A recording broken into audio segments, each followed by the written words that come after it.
Coming up this week on Winchester Deadly Passion, Melissa Bachman is on a 10-day tent camp adventure on the Alaskan Peninsula for brown bear. The harsh environment and nasty weather is making this hunt more than difficult. But for Melissa, this is her dream hunt. Freeze-dried food, untamed wilderness, and close encounters with huge tundra brown bear make this a trip of a lifetime.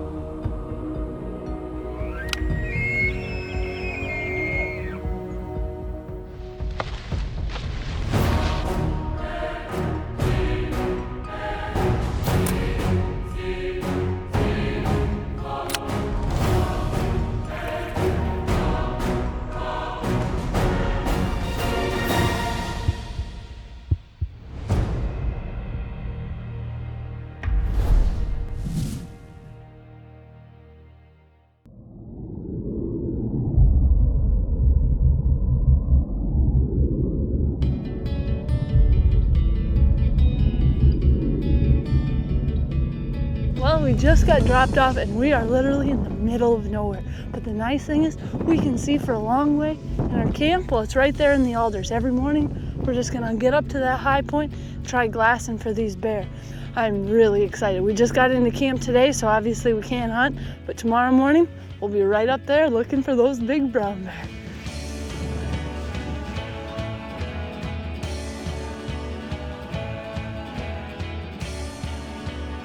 I've been lucky enough to hunt all over North America, but the one thing that I had never had a chance to hunt, well, that was brown bear. And when people would ask me, if you had any hunt in the world to do, what would it be? My answer was always the same, brown bear. But now I'm out here. I'm out in Alaska on the peninsula, and I'm getting ready for my very first brown bear hunt.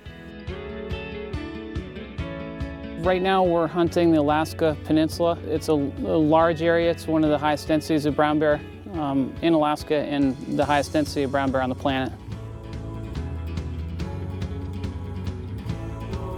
I really enjoy any type of wilderness hunt where there's not a lot of people around, and not a lot of people who have been there before. And on this hunt, that's exactly the case. In fact, we've got a tent camp set up and we're gonna be hunting right from camp. So we've got a big hill behind us, and our plan each day is to get up on top. That way we can see and glass this entire valley, watch for bear, and once we spot one, then it's time to make a stalk. But it should be really exciting because you're in an area where you can look all around, there's nobody near here. So we're gonna have a really great setup, a great experience, and I can't wait to get out and go hunting. You can anticipate quite a few days of bad weather when you're hunting the peninsula specifically. Alaska's tough to hunt to begin with, but the peninsula is worse. So we make these hunts really long. They're 10 to 14 day hunts. That's because you're gonna take 4 to 5 days off. You'll be sitting in your tent, bring a lot of reading material, and bring a good sense of humor, and hopefully enjoy the surroundings, because there's a lot of days where exposing yourself, it's just not gonna give you any advantage. It's gonna defeat yourself. So actually sitting in your tent is doing the right thing. Waiting for a good weather day is the best opportunity to get a brown bear. You know, in almost any hunting situation, the wind can kill you. But up here, we're on the Alaskan Peninsula, and the wind is just an ordinary event out here.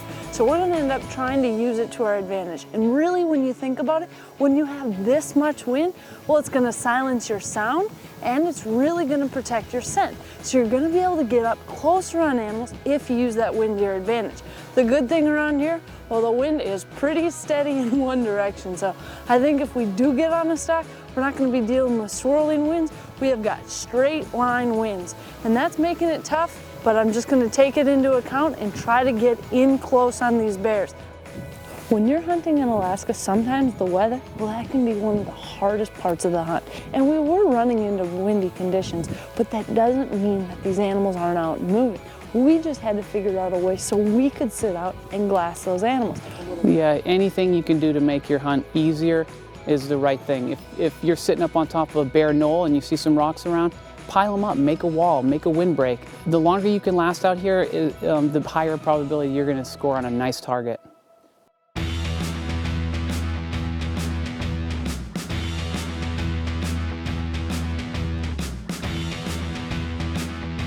Brown bear hunting is like a lot of other occupations. There's hours of boredom and seconds of excitement. You can be your worst enemy too. When you're sitting up on the hill glassing, you can actually be your worst enemy or your best help. You got to be positive and know that you're in the best place. And it's just a matter of time before you cross paths with these bears.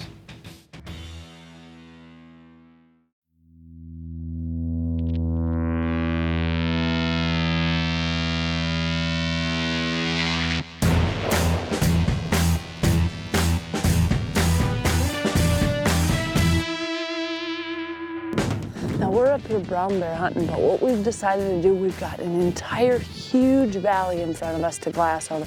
So we've got our camp down below, and we're just hiking up to the highest point that we can get so we can do a bit of glassing. Now a big part of this is just gonna be sitting here and glassing. I'm glassing into the wind right now, but I have miles and miles of country to cover, and that's just gonna be the name of the game. The other thing is, these bears may or may not stay out in that open long, so as soon as we spot them, we gotta group together, make a plan, and get down after these bears. But it is just cool to see out here. It's beautiful. Right now, we've got pretty nice weather.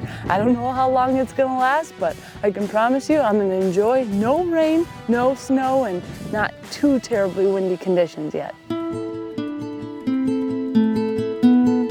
Really lucky on the peninsula and in Alaska as a whole. There's so few people that get to take advantage of this resource. It's one of the lowest density humans on the planet to begin with, but when you look around and you don't see anyone for miles and miles and miles, you just got to feel lucky. We're the only ones in these areas that are actually hunting brown bear. It's terrific.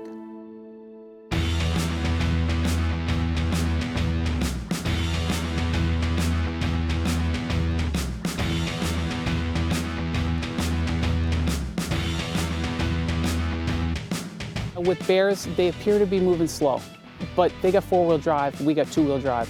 So getting out in front of them is really hard to do. If they're not cooperative, you probably won't catch up to them, even though they look slow and lumbering. When you can intersect a bear's path, you get way out ahead of them, shoot ahead of them, and meet them halfway. Now we're talking 2.5, 3 miles from when we first saw it. So these are not just short little stalks that you decide to go on. It is an all-day excursion. So we decided to take off, strip down, try to get down to the bare minimum amount of gear that we would need, and started going after this bear. After all that running and hard work, we finally got to where we wanted to be, but there was no sign of the bear. We set up for a while just in case he decided to pop out, but he never did. From afar, this terrain simply looks like flat tundra, but as you get closer and closer, you realize there are tons of places a bear could disappear to. And unfortunately, it was getting late and we had a 4-mile hike back to camp, and we needed to get moving so we could make it before dark. If you can't ensure you're going to be back in camp at daylight, to me, it's not worth risking. You can easily start sacrificing safety when you're brown bear hunting. You got to be careful not to do that. You want to make sure you're back in daylight hours. It's important not to compromise safety during any turn on a brown bear hunt. Winchester Deadly Passion is presented by Cudde Back Digital, hard-hitting Easton Arrows, Hunter's Safety System, Winchester Repeating Arms, Swarovski Optic, Scent Killer Gold with Hunt Dry Technology. Apply it, dry it, and go hunt. Rage Broadheads, leading the evolution in lethal technology. And Golden Triangle Whitetail, your hunt of a lifetime awaits.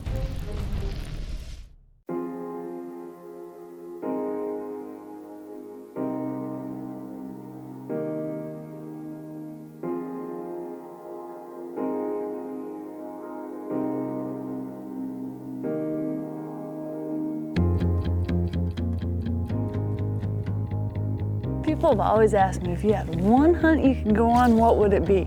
And you know what? It's been brown bear. And now I'm sitting right here in Alaska on the peninsula, some of the best brown bear genetics in the world, and I'm out hunting. Now on this trip I decided to use a Model 70 Winchester and a 375 H&H. The reason being, well, these brown bears, well, they're probably also one of the toughest animals in the world, and I want to make sure I have plenty of knockdown power. Now I'll be using a 300 grain bullet, and that, well, that should really put these bears down in their tracks.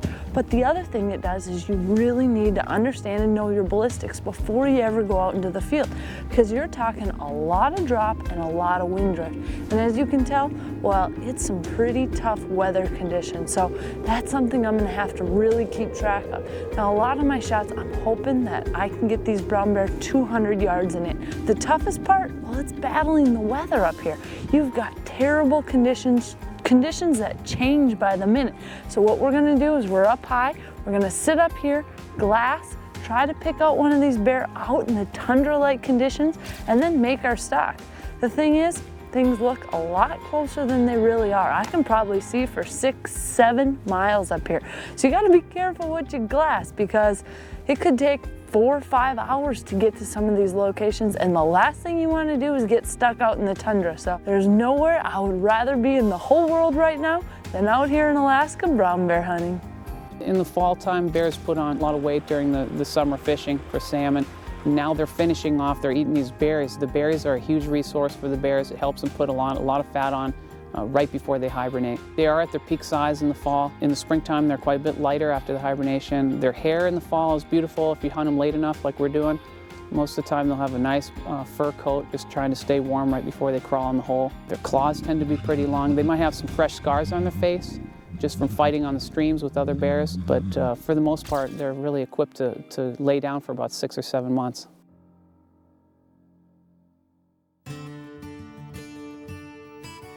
As we were sitting and glassing, I looked over and we spotted one of the most beautiful red fox I'd ever seen. Now, I grew up in Minnesota. My dad loved predator hunting, so I'd seen a lot of fox in my day, but this fox, he was gorgeous. And I decided, I've got a predator call in my pocket. I wanted to see if I could call him right up to me. He really wasn't that interested. I kind of had a hard time believing it, but he didn't want to come in real close. And in all honesty, I could have shot him with the .375, but I just sat back and watched him. I didn't really want to have to go pick up 2 pieces. He's way too pretty for that. And I decided we're just gonna let this one go, enjoy it. It wasn't a brown bear, it wasn't what I'm hunting, but it was something cool that you don't see every day.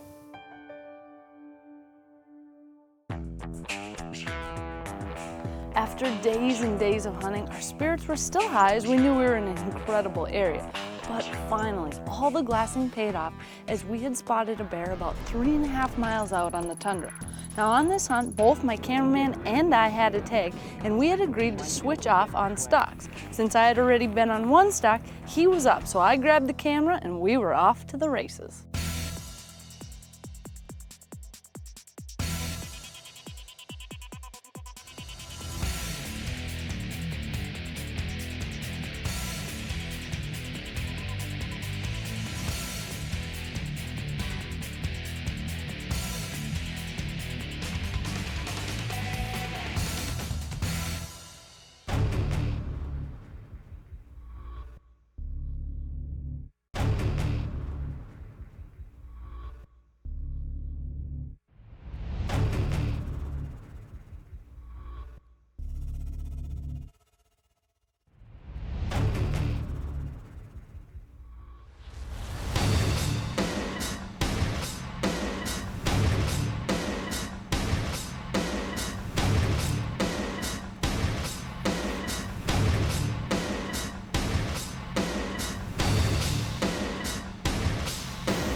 Mike's second shot, well, it dropped the bear right in his tracks, but unfortunately, I was just a little too short and couldn't quite see it. Probably biggest bear of the year right there. That thing is a monster. Yeah. Check that out. This is a real bear right there. You know, you look at the width of the paw and you add an inch, and that's the square of the bear. I mean, that's more than 8 feet, I can tell you that. God. If you saw that in the mud, you'd be like, I don't ever want to see that bear. It was pretty great to see the excitement in both Mike and Brian's face. This was truly a monster bear, and we had all worked so hard to get this done. Running on the tundra is not an easy task, especially when you're going for miles and miles. But we all stuck together and made it happen. I don't care if I'm the hunter or if I'm filming. Sitting there watching that bear's hump as he ate berries and fed our way was an adrenaline rush like no other. The good news was we still had a few days left. So now I was back hunting and excited to have one of our 2 bears down. Winchester Deadly Passion is presented by Winchester, the American legend. Matthews, catch us if you can. Field and Stream, trusted brands, timeless traditions. Moose Utility Division, demand the brand. Bog Pod, versatility defined. M&P by Smith & Wesson. And Peak Antifreeze, right with your car and wallet. Peak, run true. Closed captioning is brought to you by the 4-in-1 Woodsman from Zippo Outdoor. Mike's bear was terrific. When we did get close enough to see that hump pop over the horizon on that bear, that's the point. You know that something's gonna happen quick. You know either he's gonna spot you or you're just gonna have the best view of one of the biggest brown bears you've ever seen in your entire life. With an incredible bear down for Mike, I was back up as the hunter, and the weather, well, it was not improving. The temps were starting to drop and the winds continued to howl. But when you're hunting brown bear on the Alaskan Peninsula, well, this is pretty typical. This is not a hunt for the light of heart.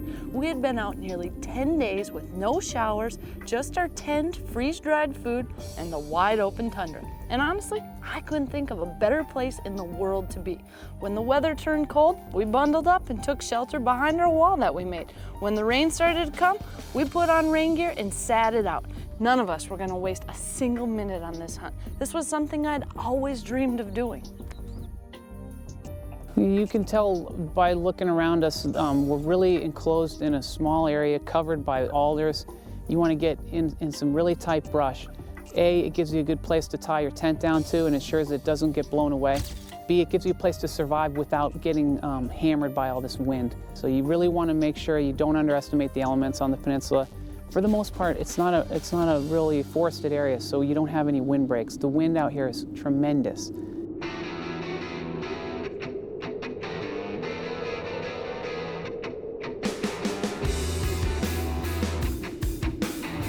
We have had some really tough weather.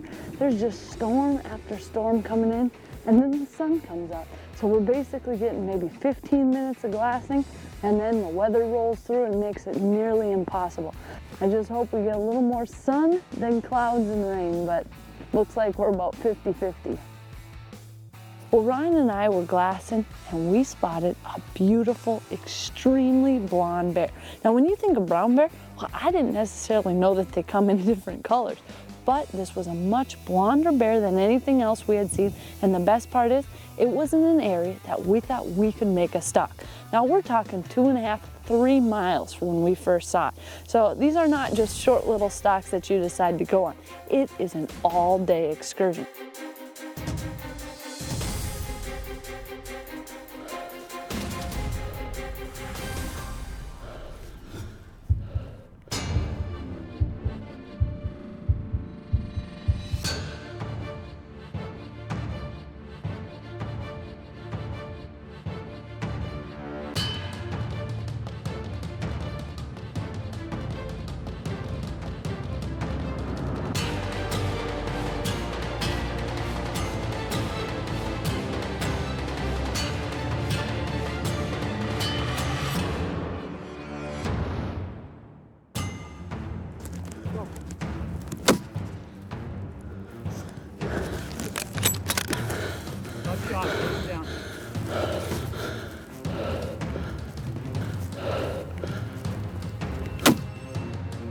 Shot, Melissa. Holy shit. Let's go.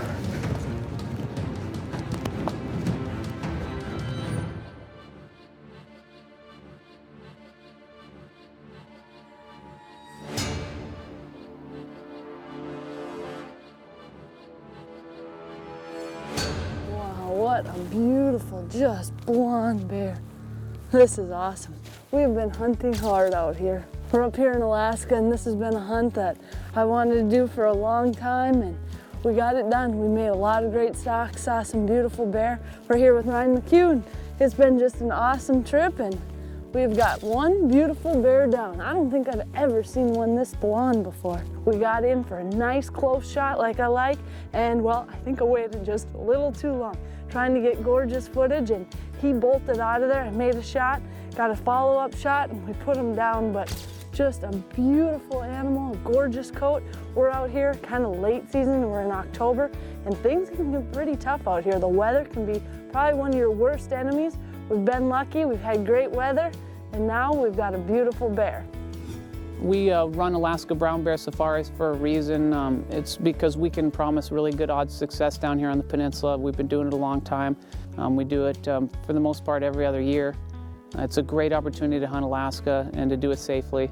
No matter what the outcome, it's not a losing proposition. There's no regrets. Every time I go bear hunting, whether I come home with a bear or not, I had a blast. I hope that transcends to each and every guest that I have out here. There's no way you can lose. There's so much to gain out here. Some of the last frontier on the planet is very true. There's no roads, no people. It's a fantastic habitat. Any way you look at it, if you come home with a bear or not, it's really irrelevant as far as I'm concerned.